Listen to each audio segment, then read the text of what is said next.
여러분 안녕하십니까. 미래교육 내비게이션 정안입니다. 오랜만에 영상을 촬영하게 됐습니다. 어느덧 우리의 강의도 73강이 됐습니다. 현재 바깥에 날씨는 폭염이 내린 여름이지만 우리가 얘기하고자 한 내용은 겨울 자연에서 배우는 지혜입니다. 여름철에, 이런 뜨거운 여름철에 겨울 얘기를 하니 더욱더 더운 날씨가 시원하게 느껴집니다. 오늘은 겨울철 자연에서 피해 첫 번째 시간으로 산과 강에서 배우는 지혜에 대해서 알아보도록 하겠습니다. 겨울철 자연에서 배우는 지혜, 강과 산에서 배우는 지혜에 대해서 이야기를 해보겠습니다.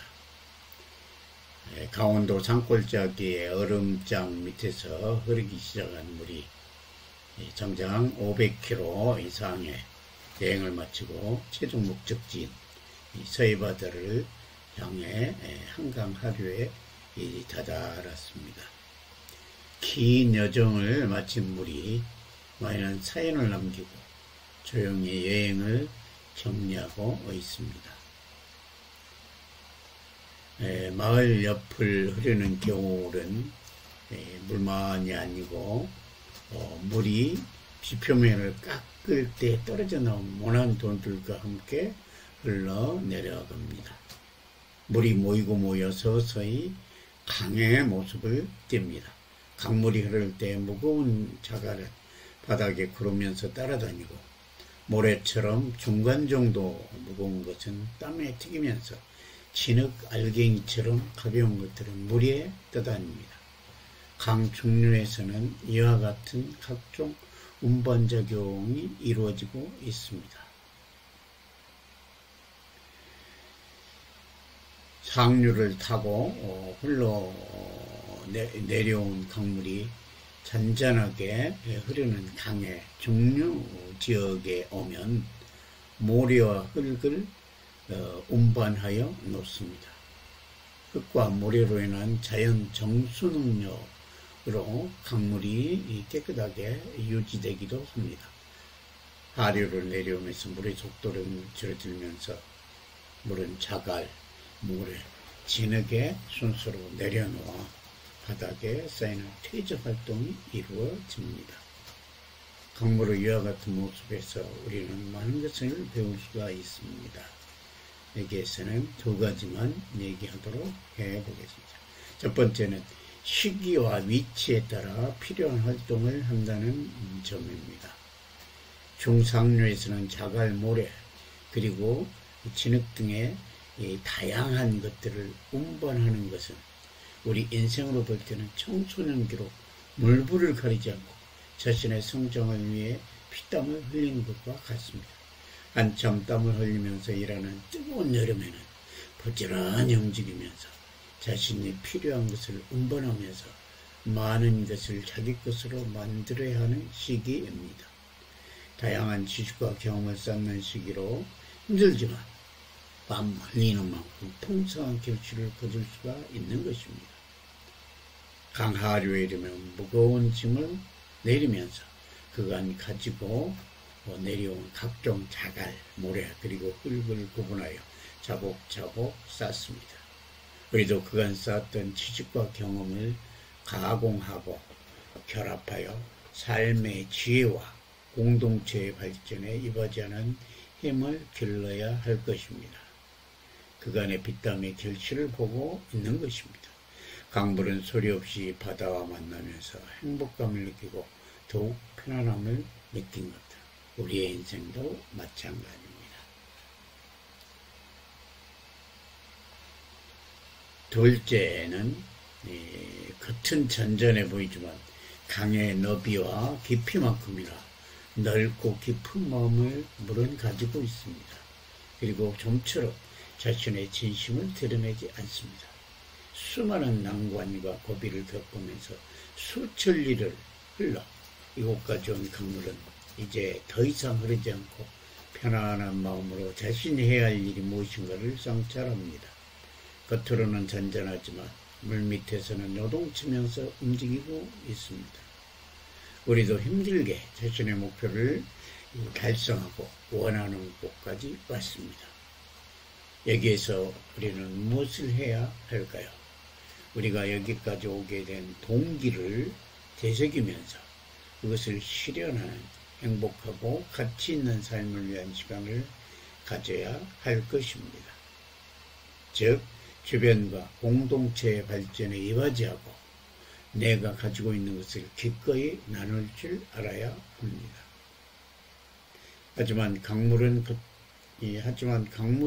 겉으로는 잔잔하지만 속으로는 요동치듯이 우리도 개인적인 다양한 욕망이 있기에 갈등하고 분별할 수밖에 없습니다.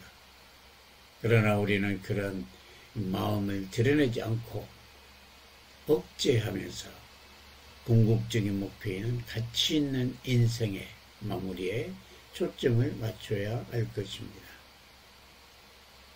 이러한 것들이 강물의 모습에서 우리가 배울 수 있는 지혜라고 생각합니다.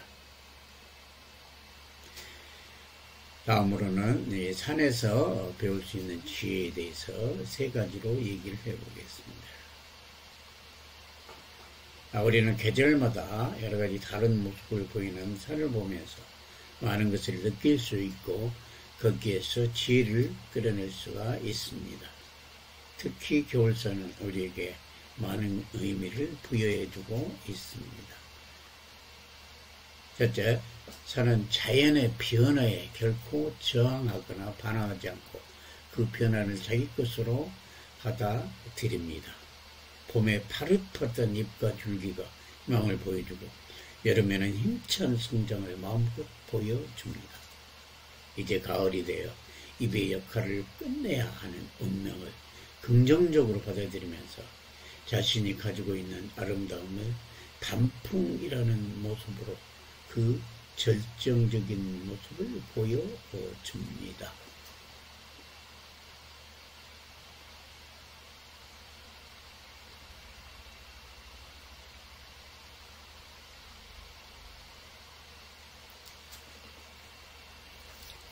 가을산의 단풍은 머지않아 마지막 잎새마저 땅에 떨구고 하나의 사이클을 매듭지을 것이라는 메시지를 우리에게 줍니다.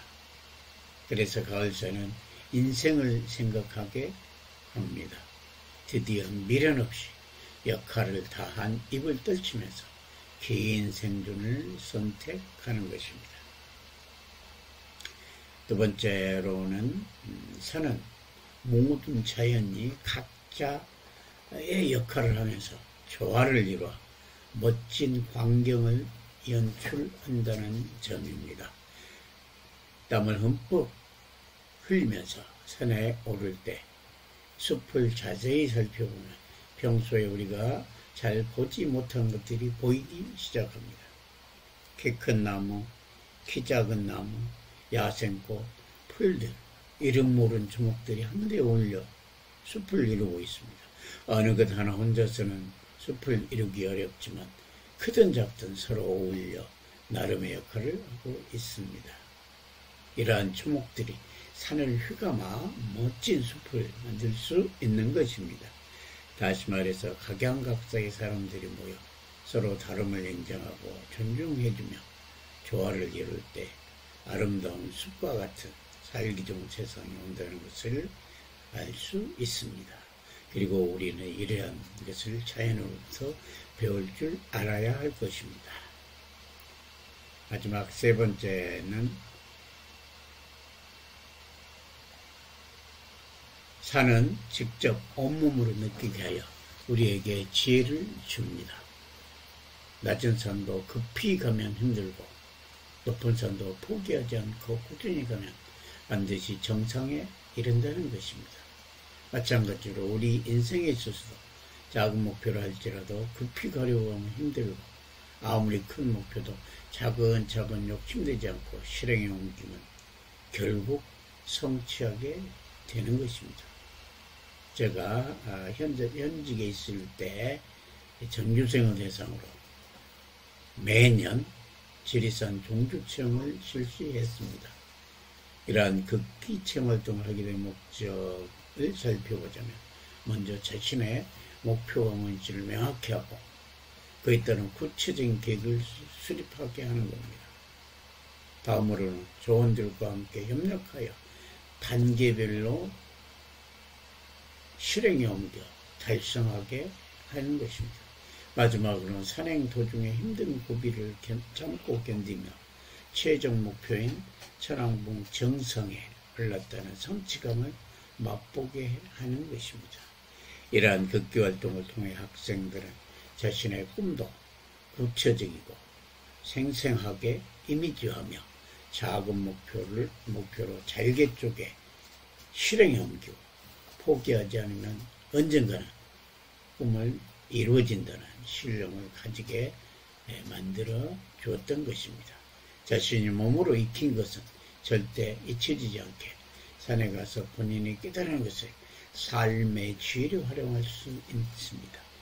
겨울에 눈 눕힌 산은 자신이 가지고 있는 모든 것을 내려놓는 모습이어서 황량하면서도 또 다른 한편으로는 여름산에서는 멀리서도 길이 보이지 않지만 겨울산은 가리는 것이 거의 없어 길이 보입니다. 자신이 가지고 있는 모든 것을 내려놓고 마음을 비울 때 길이 보이지 않을까요? 오늘 시간 수고하셨습니다. 감사합니다.